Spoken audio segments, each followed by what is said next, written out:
Pastor Minique, você que nos visita pela primeira vez, você que está em casa assistindo pela primeira vez, nós vamos receber agora o pastor Minique, é o pastor dessa igreja. Que Deus possa falar ao teu coração nessa noite tudo aquilo que Deus tem preparado para mim e para você, em nome de Jesus.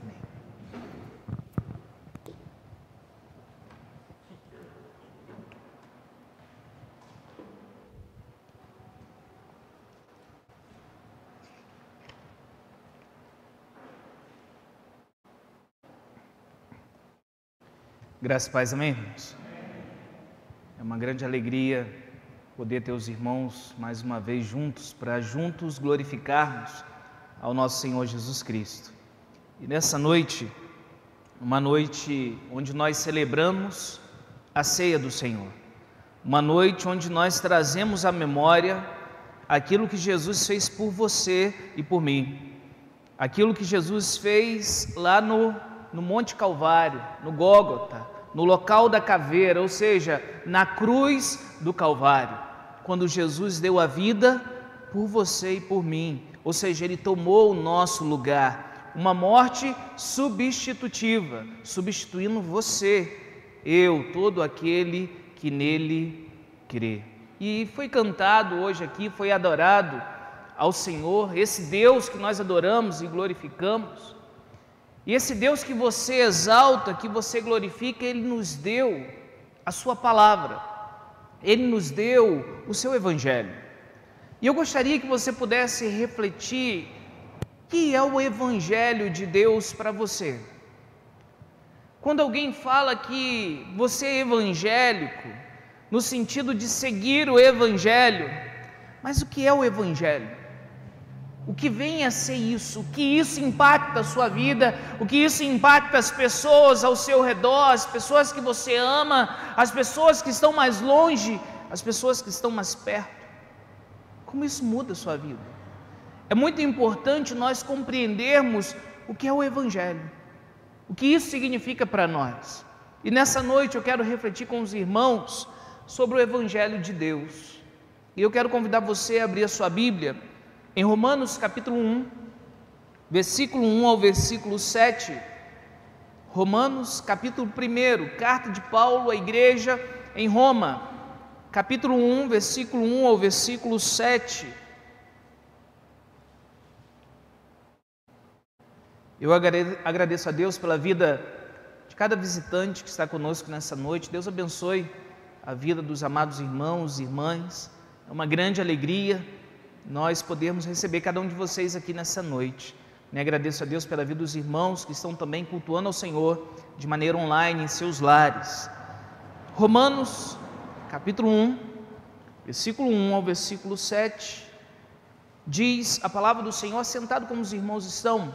Vou pedir que os irmãos acompanhem a leitura, assentado como estão e com reverência ao nosso Deus. Diz assim: Paulo, servo de Cristo Jesus, chamado para ser apóstolo, separado para o Evangelho de Deus, que Ele, no passado, prometeu por meio dos seus profetas nas Escrituras Sagradas. Este Evangelho diz respeito a seu Filho, o qual, segundo a carne, veio da descendência de Davi, e foi designado Filho de Deus com poder, segundo o Espírito de santidade, pela ressurreição dos mortos, a saber, Jesus Cristo nosso Senhor. Por meio dele viemos a receber graça e o apostolado por amor do seu nome, para obediência da fé entre todos os gentios. Entre esses se encontram também vocês que foram chamados para pertencerem a Jesus Cristo. Verso 7. A todos os amados de Deus que estão em Roma, chamados para ser santos, que a graça e a paz de Deus, nosso Pai, e do Senhor Jesus Cristo, estejam com todos vocês. Amém? Baixe sua cabeça, feche seus olhos. Nós vamos orar.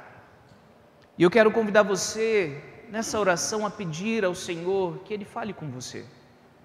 Peça ao Espírito de Deus que aplique essa palavra ao seu coração, que Ele ilumine a sua mente nessa noite, que Ele aqueça o seu coração, E eu quero convidar você a preparar seu coração para ouvir a palavra do Senhor nessa noite. Pai, obrigado pela leitura da Tua palavra. Obrigado, Senhor, por tudo que aconteceu até aqui, esse momento de adoração, esse culto de exaltação ao Teu nome. Obrigado, Senhor, pela vida de cada irmão, cada irmã que estão servindo, ó Pai, adorando ao Senhor neste culto, cada irmã presente, aqueles que não puderam estar aqui, estão adorando nos seus lares. Obrigado, Senhor, porque o Senhor é o nosso Deus, é o nosso Pai. Obrigado porque o Senhor deu a vida do Seu Filho para morrer numa cruz para nos salvar. Glorifica o Teu nome nessa noite. Nós pedimos em nome de Jesus. Amém e amém. O Evangelho de Deus. O Evangelho de Deus, o que vem a ser isso? A primeira coisa que nós precisamos ter em mente é o que significa a palavra Evangelho. Evangelho significa boa notícia, significa boas novas.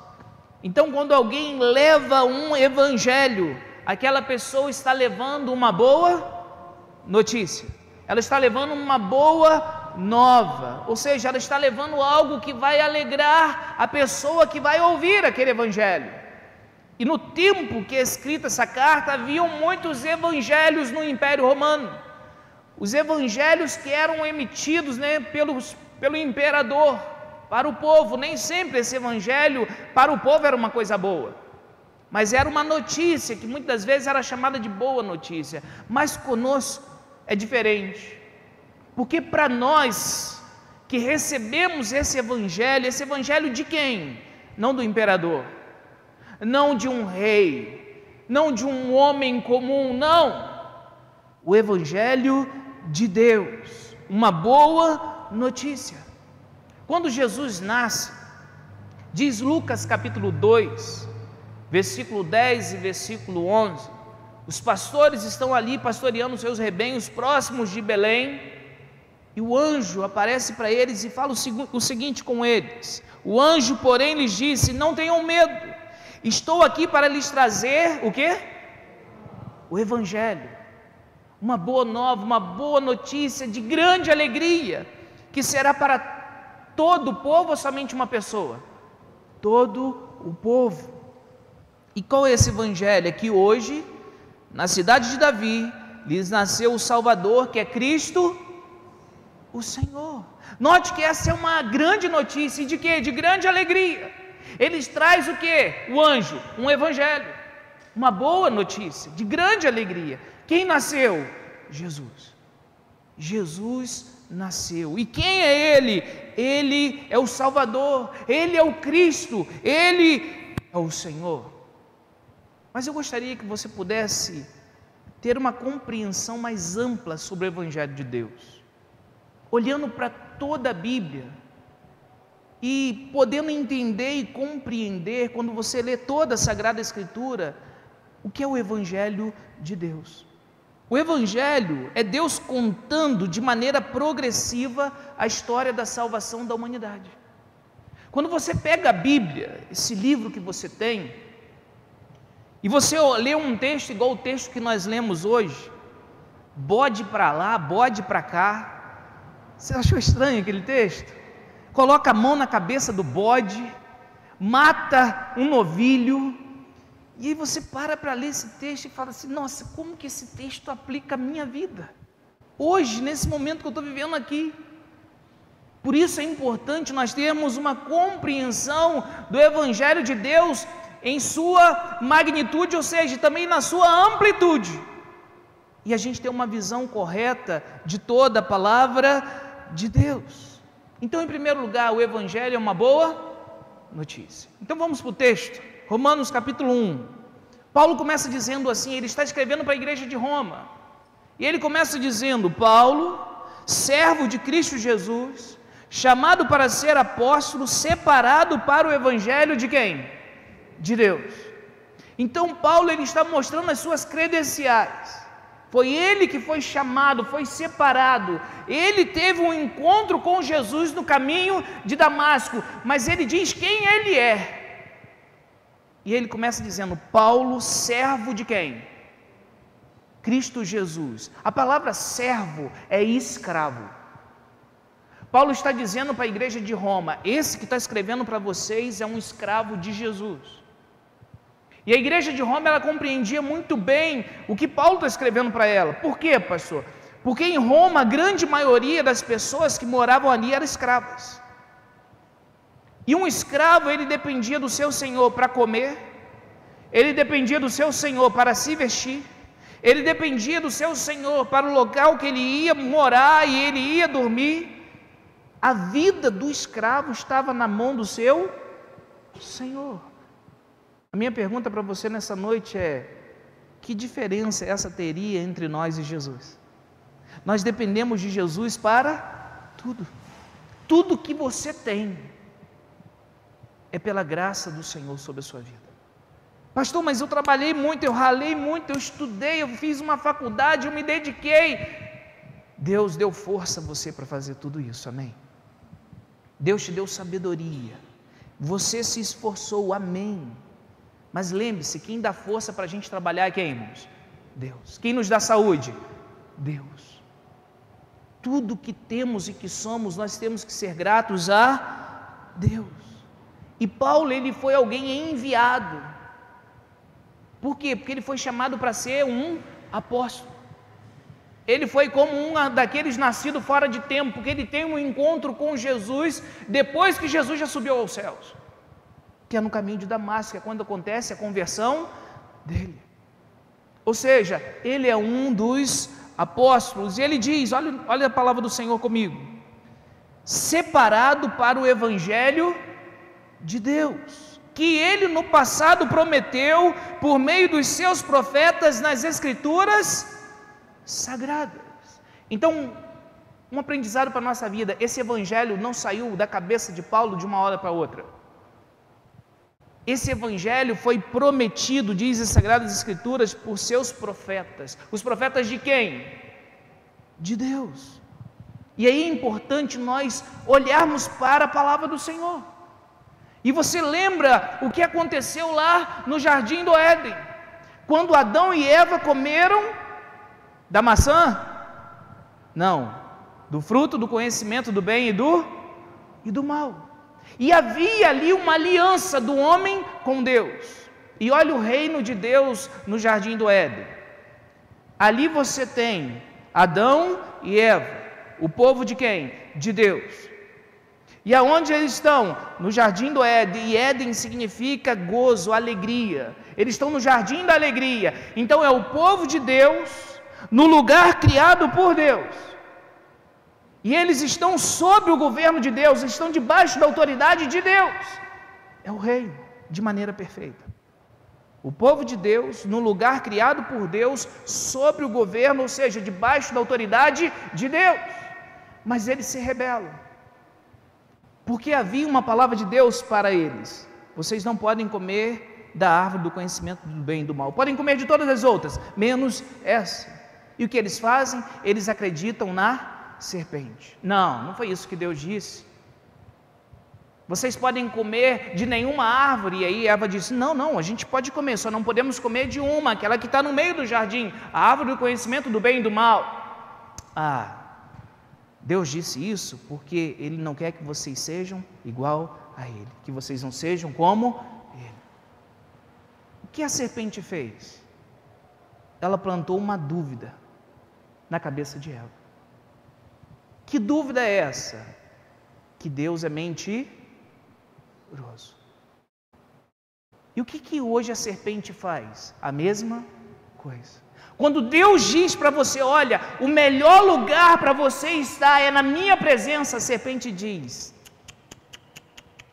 não, tem muito lugar bom para você estar. Vai curtir a vida, porque a vida passa rápido. Quando Deus diz: buscar em primeiro lugar o meu reino e a minha justiça, a serpente diz: não, vai curtir, vai fazer o que dá no seu coração, o que os seus olhos querem. Note que a serpente faz a mesma coisa que ela fez no Jardim do Éden. Ela só usa o quê? Momentos diferentes. E Adão e Eva, eles caem em pecado. E eles são expulsos do jardim. Mas acontece algo. lá em Gênesis, logo após o pecado de Adão e Eva, que você precisa ter muito claro na sua mente, porque é Deus contando a história da salvação logo após a queda. Gênesis capítulo 3, versículo 15, diz assim: porém inimizade entre você e a mulher, entre a sua descendência e o descendente dela. Deus está falando com quem? Com a serpente. Este lhe ferirá o quê? A cabeça, e você lhe ferirá o calcanhar. Quem ferirá a cabeça da serpente? Você consegue ver alguém aqui? Jesus. Então note que a Bíblia está mostrando Jesus em Gênesis, no capítulo 3, logo após a queda. O Evangelho, ou seja, o Evangelho de Deus, é a salvação da humanidade sendo contada por Deus de maneira progressiva. Mas não para aí. Após essa promessa de Deus, que é chamado proto-evangelho, ou seja, o começo do evangelho, o princípio, quando começa a se contar o evangelho, nós chegamos em Gênesis 22, 8. Deus chama um homem, e Deus escolhe um homem. E Deus faz uma promessa para esse homem, e esse homem a gente conhece porque é Abraão. E Abraão é conhecido como o pai da fé. E nós somos o que de Abraão? Filho. Não por genealogia, porque fazemos parte da mesma família no sentido sanguíneo, não, mas pela fé, porque ele é o pai da fé, e nós somos o povo da fé. Então nos tornamos filhos de Abraão pela fé, no sentido de crermos. E está lá em Gênesis 22, 8, vou pedir para a Laura colocar para a gente, quando a fé de Abraão é provada, quando Deus pede a ele o seu único filho, Isaque. E Abraão respondeu para Isaque: Deus proverá para si o cordeiro para o holocausto, meu filho. E os dois seguiam juntos. Quem é o cordeiro para o holocausto que Deus proverá para que Isaque não fosse morto? Nós sabemos, apareceu um pequeno animal preso pelos chifres, que na hora que Abraão foi matar o seu filho Isaque, Deus proveu o cordeiro. Mas esse texto está falando de quem? Esse texto está falando e apontando para Jesus, porque Deus iria prover o cordeiro que iria morrer no meu e no seu lugar. O cordeiro de Deus, lembra da palavra de João Batista? Eis o cordeiro de Deus, quando Jesus está passando, que arranca o pecado da onde? Do mundo. E ele está falando e apontando para quem? Para Jesus. Então note o evangelho sendo contado, ou seja, Deus contando de maneira progressiva a história da salvação da humanidade. A Bíblia não para aí. Quando a gente olha para esse evangelho sendo contado de maneira progressiva, logo após Abraão vem Isaque. Depois de Isaque vem um homem chamado Jacó. E quem é Jacó? Jacó tem um nome mudado para Israel. E ele tem seus filhos, 12 filhos em particular. Ele também tinha filhas. E aí nós temos as 12 tribos de Israel. E a história está sendo contada. E você lembra que José, ele é vendido para o Egito como escravo? E depois há uma grande fome e a família inteira de Jacó, ou seja, de Israel, os seus irmãos, tem que ir para o Egito. E lá, depois que José morre, eles são escravizados, e há 400 anos de escravidão. Mas Deus liberta o povo através de um homem chamado Moisés. E note, o evangelho de Deus sendo contado de maneira progressiva. Deus chama esse povo e liberta esse povo com mão poderosa, enviando as 10 pragas do Egito. E agora esse povo está no deserto, já atravessou o Mar Vermelho, e eles estão em direção aonde? A terra prometida. Deixa eu fazer uma pergunta para você. Você está em direção aonde? Eu não sei você, mas eu estou em direção à terra prometida. E eu creio que você também. Você consegue ver a sua vida nessa história? Note por que nós temos que ler também e viver também o que o Antigo Testamento nos ensina. Não é só o Novo Testamento, o Evangelho é a sua amplitude como um todo. E aí esse povo agora está no deserto. E Deus dá para esse povo as suas leis. E aí eu quero chegar no texto que nós lemos nessa noite. Porque esse texto que foi lido é um dia especial para o povo judeu. É chamado de Yom Kippur, que é o dia do perdão. Nesse dia o sumo sacerdote, ele entrava no Santo dos Santos, e aí você vai lembrar da história do tabernáculo, e o Santo dos Santos era o local onde ficava a Arca da Aliança, e ali, uma vez por ano, ele entrava ali para fazer o quê? Expiação pelo pecado dele, da sua família e do povo. O que acontecia ali? Lembra que tinha um novilho que foi morto? Pastor, por que os animais eram mortos? Por que os animais eram degolados? Por que acontecia aquilo? Porque sem derramamento de sangue não há remissão de pecados. É isso que o livro de Hebreus nos diz e nos ensina. Uma vítima inocente morria por causa do pecado do outro. E que vítima inocente era essa? Um cordeiro sem defeito. Então, quando você lê isso no Antigo Testamento, você precisa fazer uma ligação com Jesus, porque isso é um tipo, uma figura daquele que vai vir. Lembre-se que o Evangelho de Deus é Deus contando a salvação da humanidade de maneira progressiva. Eles estão agora fazendo o quê? Eles estão crendo em algo que vai acontecer. Jesus, ele virá. Nós cremos que Jesus já veio. Mas quando os profetas, eles recebiam do Senhor a promessa daquele que viria, eles criam nisso.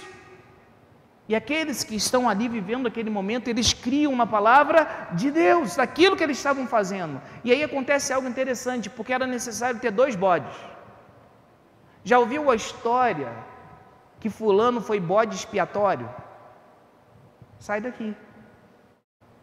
Por que fulano foi bode expiatório? Alguém botou a culpa nele, não é assim?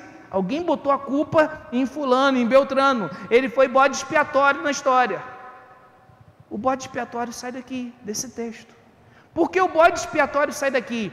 Um bode era morto, a vítima inocente, e o outro bode, você lê o texto e lembre-se, Levítico 16, o sacerdote, o sumo sacerdote, ele colocava as mãos sobre a cabeça do bode, e ele confessava os pecados. O que estava acontecendo ali?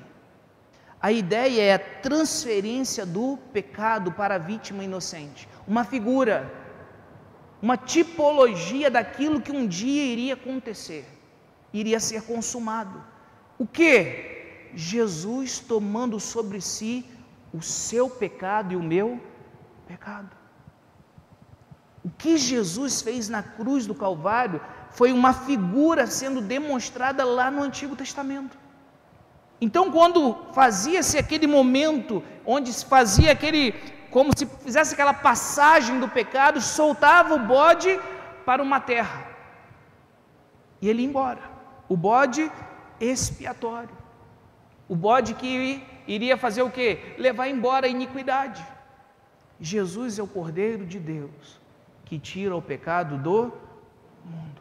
Então, quando você olha para o Antigo Testamento, você precisa entender que ele está prometendo, fazendo o quê? Ele está anunciando aquilo que um dia iria acontecer. Jesus iria morrer numa cruz pelo seu e pelo meu pecado. Para a gente caminhar mais rápido, Deus chama um homem para ser rei de Israel. E quem é esse homem? Davi.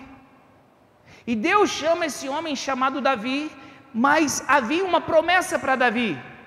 E que promessa é essa? Está lá em 2 Samuel capítulo 7, que através de Davi, ou seja, o trono de Davi iria permanecer para sempre. De quem que Deus está falando? De Jesus.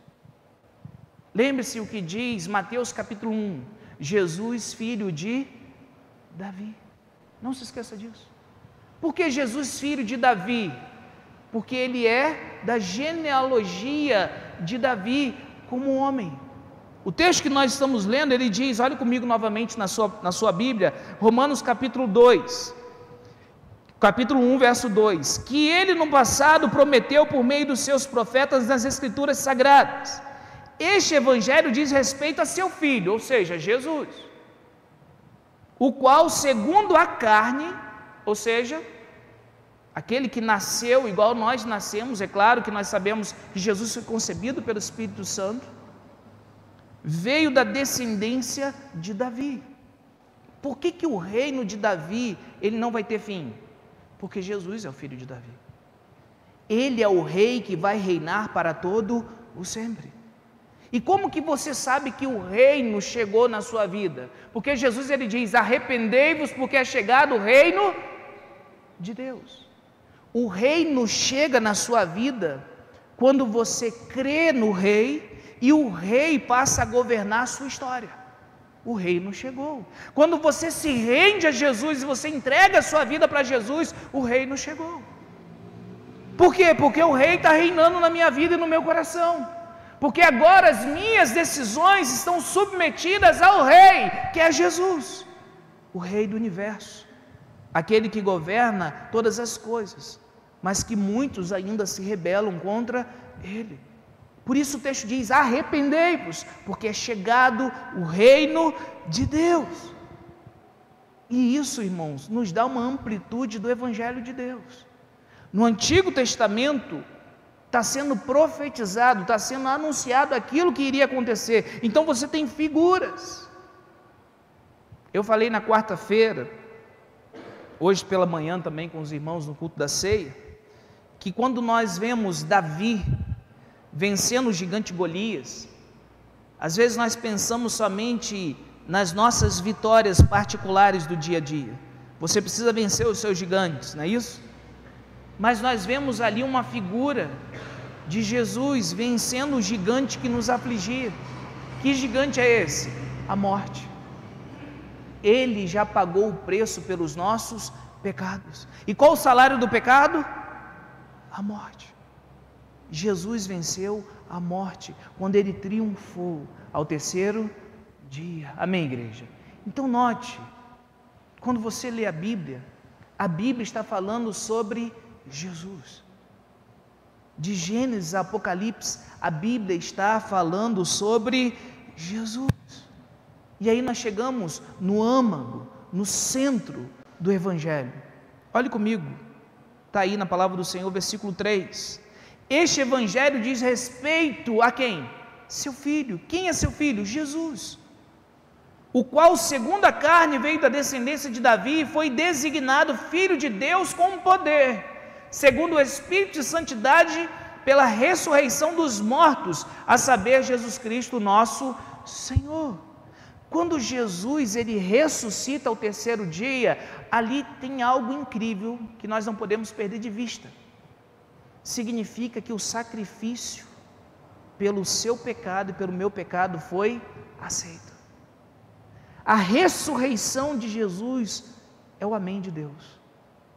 Deus está falando assim, eu aceitei o sacrifício pelo pecado de todos, todo aquele que nele crê.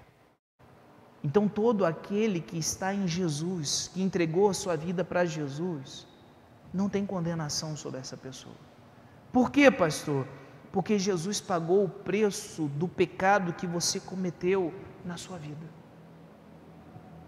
Qual, pastor? Aquele semana passada, sim. E aquele, pastor, de 3 anos atrás, que só eu e Deus nós sabemos, mas eu pedi perdão a Deus, pastor. Então, esse aí Jesus pagou o preço. Pastor, e se eu cometer um pecado daqui uns 10 anos, esse também tá. Pastor, quando eu tiver 80 anos, se eu pecar, esse também está na conta. Ele pagou o preço pelo seu pecado e pelo meu pecado. Ah, pastor, então se é assim eu vou pecar, né? Porque já que Jesus já pagou o preço, então eu posso viver do jeito que eu quero. Não é isso que a Bíblia ensina. Olhe comigo. Versículo 5. Por meio dele viemos a receber graça e apostolado por amor do seu nome, para obediência da fé. Fé não anda sem obediência à palavra de Deus. Como que eu me entregaria ao pecado se eu sei que foi por causa do meu pecado que o meu rei morreu? E é tão terrível o pecado que só existia uma maneira disso ser resolvido: Jesus morrendo numa cruz. Deus encarnando, ou seja, se tornando homem, Deus encarnado, Emanuel, Deus conosco, morrendo a nossa morte.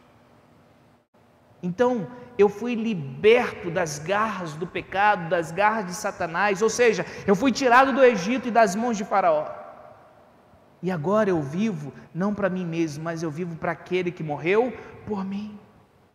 E eu sou chamado, diz o texto, para a obediência da fé entre todos os gentios. E aqui, irmãos, só existiam dois povos nessa época, ou judeu ou gentio. Nós não somos judeus, nós somos gentios. Então nós somos chamados o quê? Para a obediência da fé. Esse é o Evangelho de Deus sendo proclamado. Jesus é o Cordeiro de Deus que tira o pecado do mundo. Ele é o profeta profetizado por Moisés, mas ele também é a própria palavra encarnada. Diz João capítulo 1 que ele, o Verbo, se fez carne e habitou entre nós. Sabe a palavra criadora de Gênesis capítulo 1? E disse Deus: haja luz. A palavra encarnou e habitou entre nós. E nós servimos a esse Jesus. Ele é o Rei profetizado que haverá de reinar para todo sempre com cetro de justiça. Jesus é o sumo sacerdote que é ao mesmo tempo aquele que oferece o sacrifício perfeito e é o sacrifício perfeito. Ele pagou o preço pelos nossos pecados. A pergunta que fica é: como nós estamos vivendo esse Evangelho? Irmãos, existem muitos falsos evangelhos sendo pregados. Falsos evangelhos. E multidões estão indo atrás de falsos profetas e falsos evangelhos. O âmago do Evangelho, o centro do Evangelho é Jesus Cristo, crucificado, ressuscitado, glorificado, e Ele vai voltar para buscar a sua igreja. Deus abençoa nossas vidas, sim. Deus está cuidando de nós, sim. Mas lembre-se de uma coisa: quando nós falamos sobre o Evangelho, de uma maneira geral, nós estamos falando sobre Deus contando a salvação da humanidade durante a história e de maneira progressiva. Agora nós cremos não no Cristo que virá, no sentido de morrer numa cruz. Nós cremos no Cristo que voltará para arrebatar a sua igreja. Os profetas aguardavam a vinda de Jesus. Cada bebê que nascia era uma esperança. Você imagina as famílias israelitas aguardando a vinda de Jesus. Cada bebê, será que esse é o aguardado? Cada momento, cada nascimento, havia uma esperança no coração do povo. Até que na plenitude dos tempos, Jesus nasce. E Jesus nasceu, cresceu, viveu uma vida perfeita. Ele fez por você e por mim aquilo que nós não podíamos fazer, que é cumprir a lei de Deus de maneira perfeita. Às vezes as pessoas dizem assim: pastor, se eu cumprir os 10 mandamentos todos, eu vivo pelos 10 mandamentos, pastor? Deixa eu dizer uma coisa para você: você não consegue. Você não consegue. A lei de Deus, ela é boa, ela é perfeita. Nós somos falhos. A gente tropeça, infelizmente. Então precisava alguém vir e cumprir de maneira perfeita. E só tinha uma maneira para essa pessoa, só tinha uma pessoa para fazer isso. E essa pessoa é Jesus. E ele viveu uma vida perfeita. Guarde isso no seu coração, preste atenção nisso. Ele viveu uma vida perfeita. E ele morreu numa cruz. Só que o salário do pecado é o quê? Mas Jesus não tinha pecado. Então ele leva sobre si, lembra a história do bode? Os seus pecados são transferidos para ele, são imputados em Jesus. E aí você vai lembrar de Isaías 53, ele tomou sobre si as nossas dores. O castigo que nos traz paz estava sobre ele, e pelas suas pisaduras nós fomos sarados. Ele, os seus pecados foram colocados sobre Jesus, mas a justificação não para aí. A justiça de Jesus foi colocada sobre você. Então, aos olhos de Deus, todo aquele que crê em Jesus não é só perdoado, é também declarado justo. E quando você entrega a sua vida para Jesus, você é justificado, e a partir daquele momento você entra num processo de santificação. E a santificação, disse sabiamente alguém na história, que a santificação é a justificação em ação. Porque eu criei, eu vivo. E eu estou sendo santificado, ou seja, eu estou sendo moldado para me parecer a cada dia com Jesus, até o dia que eu receberei um corpo glorificado semelhante ao dele. Irmãos, é a história sendo contada. Durante toda a humanidade, na história da humanidade, Deus está contando essa história. E ainda hoje, nós estamos aguardando o quê? A vinda do Rei. E o Rei virá, a qualquer momento a trombeta vai tocar e Jesus voltará, amém, igreja? Ele vai voltar. Maranata, a hora vem, Senhor Jesus. Então, quando você olhar para a Bíblia agora, para o Antigo Testamento, lembre-se, está falando de Jesus, está falando sobre salvação. Então, quando você vê uns animais morrendo, bode com cabeça em cima, a mão em cima da cabeça do bode, bode emissário, expiatório, lembre-se, essa é uma figura daquilo que iria acontecer e que aconteceu. E agora nós aguardamos a volta daquele que morreu a nossa morte, que é Jesus. O Evangelho de Deus está sendo contado na história da humanidade, e esse Evangelho é a história da nossa salvação. Irmãos, como nós temos vivido esse Evangelho? Como nós temos proclamado esse Evangelho? Como que nós temos anunciado este Evangelho? O centro do Evangelho é a morte de Cristo. O âmago do Evangelho é a sua morte, é a sua ressurreição. Quando Jesus ressuscita, o sacrifício foi aceito. Ele é glorificado.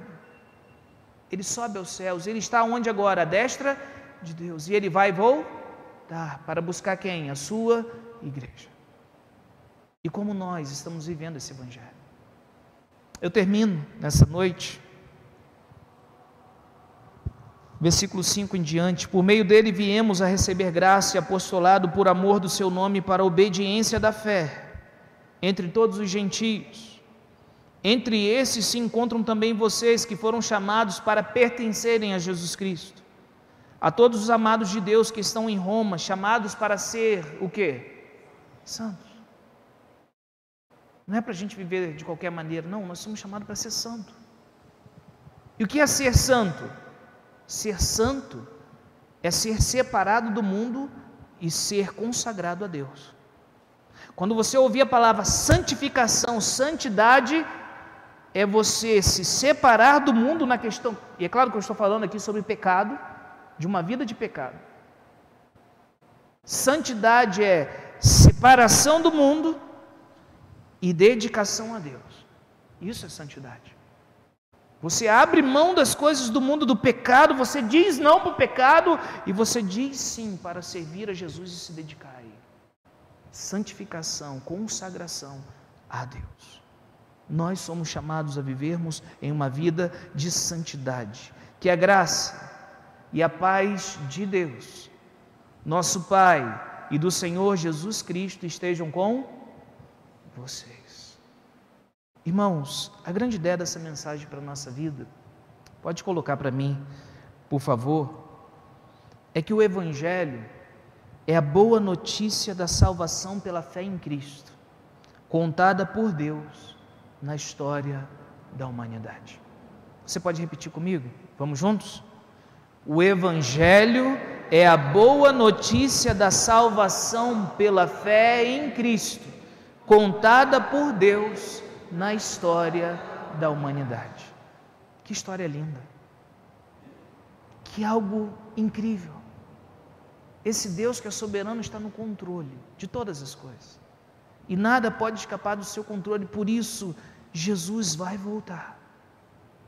E você já entregou a sua vida para Ele? Jesus vai voltar e você já assumiu um compromisso com Ele? Você já se rendeu a esse Evangelho que está se cumprindo, que se cumpriu, e nós vemos Ele se cumprindo dia após dia, porque Jesus vai voltar e as coisas estão se cumprindo. E como está a sua vida hoje? Como estão suas prioridades? Como está Jesus na sua vida? Será que nós temos vivido a gratidão que nós devemos viver? Somos chamados para viver uma fé que leva-nos à obediência. Como está a nossa obediência à palavra do Senhor? Somos chamados para sermos santos. Como está a nossa vida de santidade? De dizer não para o pecado e sim para Jesus, sim para uma vida consagrada a Ele. Essa é uma resposta que é só você e Deus, só eu e Deus. Mas essa palavra nos leva a vivermos o Evangelho do Senhor em nossa vida. Amém, igreja? A vivermos o Evangelho de Cristo, o centro do Evangelho de Deus, que é Cristo, que foi crucificado, mas que ressurgiu ao terceiro dia e subiu aos céus e voltará para buscar a sua igreja. E nessa noite, nesse momento, nós vamos anunciar esse Evangelho através de um símbolo, que é a ceia do Senhor. O que vai acontecer daqui a alguns instantes é que através do pão e do suco de uva, você vai anunciar o âmago do Evangelho, o centro do Evangelho, que é Jesus Cristo crucificado, ressuscitado, glorificado, e Ele vai voltar para buscar a sua igreja. Por isso a ceia é um momento também tão especial, porque nós anunciamos a morte do Senhor até que Ele venha. Nós anunciamos o Evangelho. Eu sou evangélico, eu creio no Evangelho, e eu sou chamado para viver esse Evangelho. Nós somos chamados para vivermos esse Evangelho, um Evangelho que nos chama para sermos santos, um Evangelho que nos chama para vivermos pela fé em santidade, em obediência ao nosso Senhor e Salvador. Eu quero convidar você a baixar sua cabeça, fechar seus olhos, e eu quero convidar você a refletir como está a sua vida de obediência ao Evangelho, pela fé em Jesus. É uma fé, diz o texto, que leva-nos à obediência. Como está a sua vida de santidade? Como você tem consagrado a sua vida para Deus, pela fé em Jesus? Como que você tem se separado do mundo? A Bíblia diz que é impossível ser amigo do mundo e ser amigo de Deus. Não dá para viver essa fé é mentirosa, ela é morta em si mesma. Esse Evangelho nos chama para sermos santos, para nos separarmos de uma vida de pecado, do mundo, de jazes do maligno, e nos consagrarmos para Deus. Como está a sua vida hoje? Você já entregou a sua vida para Jesus? Você já se rendeu ao Rei, aquele que governa todas as coisas? Se você não entregou a sua vida para Jesus hoje, eu quero convidar você a entregar a sua vida para Cristo. Eu quero convidar você hoje a se render a Jesus e a crer nesse Evangelho. Arrependei-vos, porque é chegado o reino de Deus. E quando você se rende ao Rei, Ele começa a governar na sua vida, e Ele toma lugar em sua vida e no seu coração. Eu quero orar com você. E se você quer entregar a sua vida para Jesus hoje, eu quero convidar você a falar com Jesus e a entregar a sua vida para Ele. Pai, obrigado, Senhor, pela Tua palavra. Obrigado, Senhor, porque ela não volta vazia, ela cumprirá o propósito estabelecido para ela nessa noite. Obrigado porque entendemos, ó Pai, melhor a amplitude do Evangelho de Deus nessa noite. como foi contado, como foi profetizado. E nós vimos, ó Pai, registrado através dos apóstolos o cumprimento dessas promessas. E agora nós estamos firmados, ó Deus, na doutrina dos profetas e dos apóstolos, e estamos vivendo o Evangelho do Senhor. Obrigado a Deus, porque o Senhor deu a vida do seu Filho para morrer numa cruz para nos salvar. Que nós venhamos viver pela fé em Ti, Jesus, uma vida de santidade, de consagração, de obediência à Tua palavra. Senhor, aqueles que estão entregando a vida para o Senhor nessa noite, seja nesse tempo ou através dessa mensagem, Pai, que o Senhor esteja abençoando, direcionando e guardando-os em nome de Jesus. Nós te agradecemos, Senhor, em nome de Jesus, ó Deus. Amém e amém, Senhor Jesus. Sua morte ali na cruz, carregando a minha dor, você se expôs por mim, se entregou em meu lugar e me deu uma nova chance. Eu vou recomeçar, vou deixar na cruz tudo que passou, tudo que ficou pra trás.